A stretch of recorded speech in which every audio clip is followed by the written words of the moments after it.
All right, everybody, so here we go. We're going to go ahead, when we start sketching out our cup and spoon drawing, we're going to go ahead, we're going to draw on the top here, okay?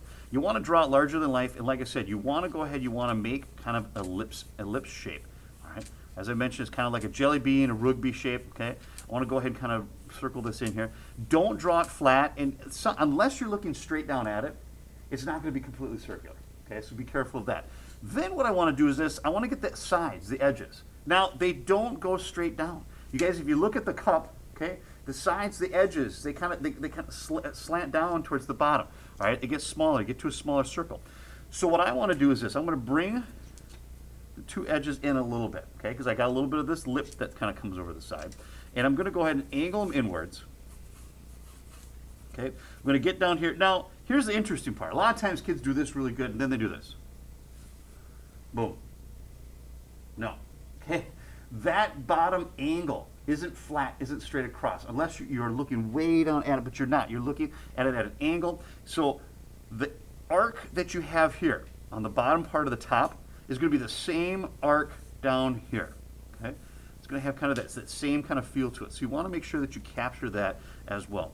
Okay? So right now I've got pretty decent shape for the size of the cup. Then I'm going to go ahead and get my water line. Water line, once again, same arc that I have. All right, it's going to kind of come back here. It's almost like taking this shape, repeating it, but it's going to be smaller. All right, so there's my water line. Okay, now once I have this in here, then I'm going to look at the spoon, getting the shape of the spoon. Now the spoon, I always think this bottom section, when it comes in the water, almost has a shape of a strawberry. Okay, and what happens is when you put something in water, light kind of refracts a little bit, so the shape kind of repeats itself up here, gets a little bit smaller, and then the handle of the spoon is going to go straight up, but it's going to get wider as you get up a little bit farther here. And what kids sometimes do too is this. They get to this point right here, boom, and then they stop. And then I always say, hey, the spoon goes up a little bit higher, goes up at least an inch beyond the top of the lip. So you got to bring it up a little bit more. So you got to add a little bit more on the top here. All right, boom, and you've got this. And I can go ahead and kind of race this through here. All right, going to clean this up on the side, and you got that. Now, not too shabby so far. This is a pretty decent drawing of a cup and spoon. You want to next go in here and you want to find the details. I always say you almost want to become one with the cup and spoon. All right? We're getting a little zen here on you. Okay? So when you do this, you want to focus on what you have here. Now, because I don't have the lights on right now, I don't see a lot of reflection, but I see a little bit. And I see a little bit of a highlight right here. So what I'm doing is this. I'm drawing in my highlights, okay? Drawing in my highlights.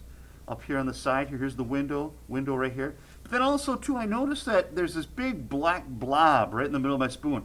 And it must be, yep, it's me. I'm being reflected in my spoon. Oh, my gosh. All right, and I'm just going to go ahead and see, there's my little head right there, okay? And I'm being reflected in my spoon.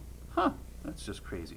All right, I'm going to go ahead and add another little value right through here. Ooh, gosh darn, I can't even talk today. All right, the handle of the spoon has kind of a dark value right through here. Ooh, it's got a nice little light value right there, so I'm going to very lightly do this. Also, too, guys, my lip has some highlights. One right here, and I can go ahead and add those in later so I don't screw that up. It looks like I got a little bit more of a highlight there. Oh, here comes the sun, so I'm going to have a little bit more highlight showing here. Also, too, the bottom, weird. The bottom of the cup kind of shows it back there. It's a little bit kind of different right there. Gosh, got another little highlight over on the side here as well. It's kind of reflecting right there. Got almost like a little line that's right there. All right, so this isn't too bad, guys. This is actually a pretty decent drawing for what I've got. Now, once you have this in here, okay, and you have kind of this being depicted here, it reminds me a little bit of kind of like a paint by number. Okay, you got these little different sections where you can kind of go in and you can add in some of your value. And that's one thing to keep in mind too. When you do your charcoal pencils, don't overblend. Don't mix them too much that you lose some of the sections, some of the highlights and the shadows that you see that are being reflected in here. Now, I usually say either go with the white or the black to begin with. Okay, it's probably the easiest thing to do. I'm going to go ahead, I'm going to take a little bit of the white. Now, if you drew really dark, you might want to lighten up some of your lines because sometimes the chalk doesn't stick to areas where you have really thick graphite. Okay? So I'm just going to go ahead and kind of lighten this up a little bit. Then I'm going to go in here. I'm going to put in some of my highlights. Okay, Got some highlights on the side here. Got some down here as well. Look at that, just really stand out, okay? Up here, I'm gonna go ahead and kind of get a little highlight right there. Boom, boom, boom, gonna get one right there. Okay, I'm gonna get this up and through there. Ooh, remember I said we had a little highlight kind of on the molded plastic that's forming here. Any juniors wanting picture retakes, please report to the office area at this time. Well, there goes that video. But anyway, we're going to keep it anyways. Thank you, Holly. All right, I'm going to go ahead and add a little bit more on this side here. Okay, right there. It looks pretty good. All right, now, I also have a little bit of highlight here, but it's not as bright. So I'm going to go ahead, and also I'm kind of putting this in here. It's just a little bit, you guys. Not as bright, but it is. It's a lighter reflection. And I'm really kind of paying attention to what I have in front of me. What drives me nuts too is I always tell kids, get your cup and spoon drawings out, and they do that, and I say, hey, where's your cup and spoon that you're looking at? I don't need it. I already know what it looks like. No, you don't. No, you don't. Get your cup and spoon out. All right, that's what you're working on. It's a still life. Okay, not having you work from memory. All right, I don't get paid to watch you sit and do that. Get it out. That's going to be on the video too. Oops. All right, so we've got this in through here, guys. That's not too bad. I got some of my highlights in here. Then what I'm going to do is this. I'm going to take some of my black. Look for my really dark areas, okay? All right, look for my dark areas, okay? And right here, obviously, remember I said I was kind of depicted right here, okay? All right, I've got one down here as well. You know, and this is one of those things too where when you put some of these things in, boy, this is really nice chalk. All right, you put some of these things in, guys.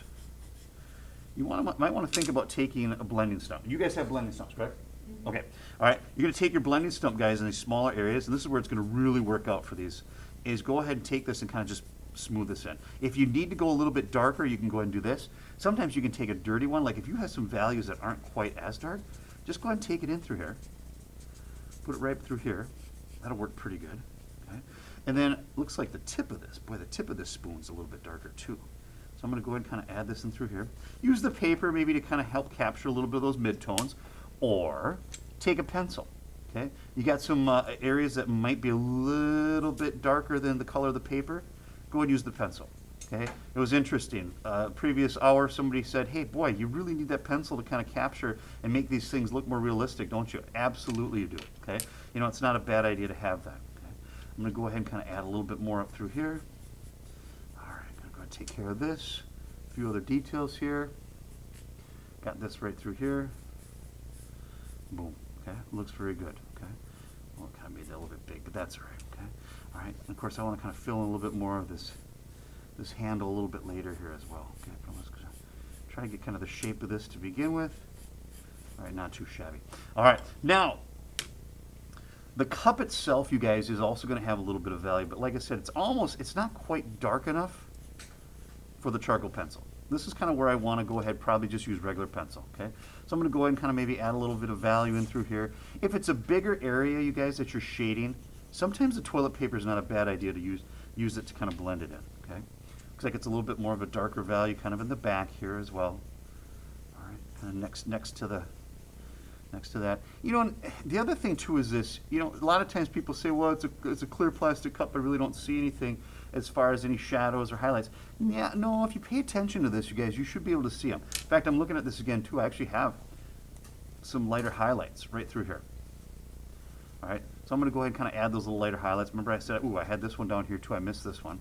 All right, looks like I got a little bit kind of up here where the kind of plastic is molded around here. Oh my gosh, underneath here, I'm really starting to see it now too. All right, sometimes you get a nice highlight that goes up and down and kind of streaks up and down there too, okay?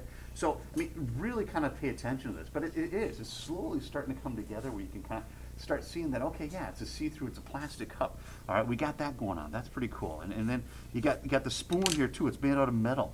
All right, we got that taking place here too. So, I mean, those are all the kind of little things, you guys, that you want to do to kind of really kind of make this drawing kind of come together. It is a beautiful drawing. I'm always amazed to see what kids have done. It's got merit, meaning it does have a lot of value to it. It's interesting, I had a student bring this drawing to a portfolio review at a college, and they commented and said, what a great drawing, great idea. So it is, from that standpoint, guys, it works out really good. It kind of helps kind of sell the whole point of using value and kind of capturing those various things, okay? So more work I need to do on this, but it's a pretty decent start, you guys. I think this should work out pretty good. Oh my gosh, I'm already on to 10 minutes here. go on and on. But this will take us probably a few days to work on in class. Can't wait to see what you create. Good luck. Awesome.